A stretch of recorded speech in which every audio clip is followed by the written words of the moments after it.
Hi guys, എല്ലാവർക്കും എൻ്റെ പുതിയൊരു വീഡിയോയിലേക്ക് സ്വാഗതം. ഇപ്പോൾ കുറച്ച് ദിവസമായിട്ട് കമൻറ്റ് ബോക്സിൽ എല്ലാവരും എൻ്റെ ഡെയിലി വ്ളോഗും സ്റ്റഡി വ്ളോഗും ഒക്കെ ഇടാൻ പറയുന്നുണ്ടായിരുന്നു. അപ്പോൾ ഇന്നത് എന്തായാലും എടുക്കാമെന്ന് വെച്ചു. അപ്പോൾ നമ്മൾ ഇന്ന് എന്തൊക്കെ പഠിച്ചു, നമ്മുടെ ടാർഗറ്റിലുള്ള ചാപ്റ്റേഴ്സൊക്കെ പഠിച്ചു എന്ന് നോക്കാം. രാവിലെ തന്നെ എണീറ്റപ്പോഴാണ് പെട്ടെന്നൊരു കാര്യം ആലോചിച്ചത്. ഇന്നലെ അലാറം വെച്ചിട്ട് അടിച്ചില്ലല്ലോ. പെട്ടെന്ന് തന്നെ കമ്പ്യൂട്ടർ എടുത്തിട്ട് ടൈം നോക്കി. അപ്പോഴാണ് ഗൈസ് മനസ്സിലായത് 8:15 ഇന്നെന്തായാലും നല്ല ദിവസമാണ്. അപ്പോൾ ഇന്നത്തെ ടാർഗറ്റ് എന്ന് പറയുന്നത് ഫിസിക്സിലെ ആദ്യത്തെ 3 ചാപ്റ്റേഴ്സാണ്. അതായത് electric charges and fields, capacitance, current, electricity. ഇത് 3 ഇന്നത്തെ ടാർഗറ്റ്. പിന്നൊന്നും നോക്കിയില്ല, സമയം കളയേണ്ട വെച്ചിട്ട് ബ്രഷും പേസ്റ്റ് എടുത്ത് പല്ലേക്കാൻ തുടങ്ങി. അതിനുശേഷം ബുക്സൊക്കെ നേരെ ഇട്ടിട്ട് ക്ലാസ് കാണാൻ തുടങ്ങി. ഫസ്റ്റ് ചാപ്റ്റർ ആയിരുന്നു ആദ്യം പഠിക്കണമെന്ന് വിചാരിച്ചത്. ഫിസിക്സ് പിന്നെ അലക്സാറെ ക്ലാസ് ഉണ്ടില്ലെങ്കിൽ അങ്ങോട്ട് സെറ്റാവില്ല. പിന്നെ നോട്ട്സൊക്കെ ഞാൻ മുമ്പേ പഠിച്ച് എഴുതിയെടുത്തുകൊണ്ട് വലിയ പ്രശ്നമില്ലായിരുന്നു.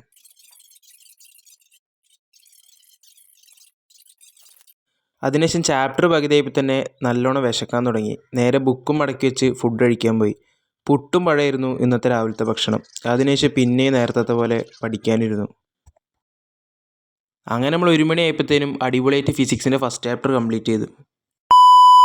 ഞാനിപ്പോൾ കുറച്ച് സമയം ഒന്ന് കിടക്കാന്ന് വെച്ചിട്ട് കിടന്നേ. 2 മണിക്ക് കിടന്നതാണ്.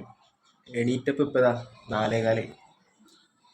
പിന്നെ നമ്മളൊന്നും നോക്കിയില്ല. 2 ചാപ്റ്റേഴ്സിൽ 1 ചാപ്റ്റർ എന്തായാലും തീർക്കാൻ പറ്റുള്ളൂ. അതുകൊണ്ട് നമ്മൾ സെക്കൻഡ് ചാപ്റ്റർ പഠിക്കാൻ തുടങ്ങി. അങ്ങനെ സെക്കൻഡ് ചാപ്റ്റർ അടിപൊളിയായിട്ട് പഠിച്ചതിന് ശേഷം പുറത്തേക്ക് പോകാനുള്ളതുകൊണ്ട് ഡ്രസ്സൊക്കെ മാറ്റി പുറത്തേക്ക് ഇറങ്ങി. പിന്നെ ലുക്ക് ടെസ്റ്റ് ഇല്ലെങ്കിൽ പുറത്തേക്ക് ഇറങ്ങാൻ പറ്റില്ലല്ലോ, പിന്നെ അങ്ങനെയൊക്കെ ആണല്ലോ. പിന്നെ നേരെ വണ്ടി കയറി ഹൈവേയിലൂടെ വിട്ടു മന്തി മേടിക്കാൻ. പിന്നെ നമ്മുടെ അടുത്തുള്ള മെഹഫിൽ മന്തിയിലേക്കാണ് നേരെ മന്തി മേടിക്കാൻ എത്തിയത്. ആ മന്തിയും കൊണ്ട് നേരെ വീട്ടിലോട്ട് പോയി പൊട്ടിച്ച് കഴിക്കാനും തുടങ്ങി. പിന്നെയൊക്കെ ഒരു സിനിമയൊക്കെ കണ്ട് ഇരിക്കാമെന്ന് വെച്ചു. അപ്പോൾ ഇപ്പോൾ സ്ക്രീനിൽ കാണുന്ന സിനിമ ഏതാ നിങ്ങൾക്കറിയെങ്കിൽ ഒന്ന് കമൻറ്റ് ചെയ്തിട്ടോ. അപ്പോൾ സിനിമയൊക്കെ കണ്ടു കഴിഞ്ഞപ്പോൾ സമയം പോയി നടന്നില്ല. 12:20 ഇനിയിപ്പോൾ നാളെ രാവിലെ എണീറ്റ് പഠിക്കണം. അപ്പോൾ ശരി.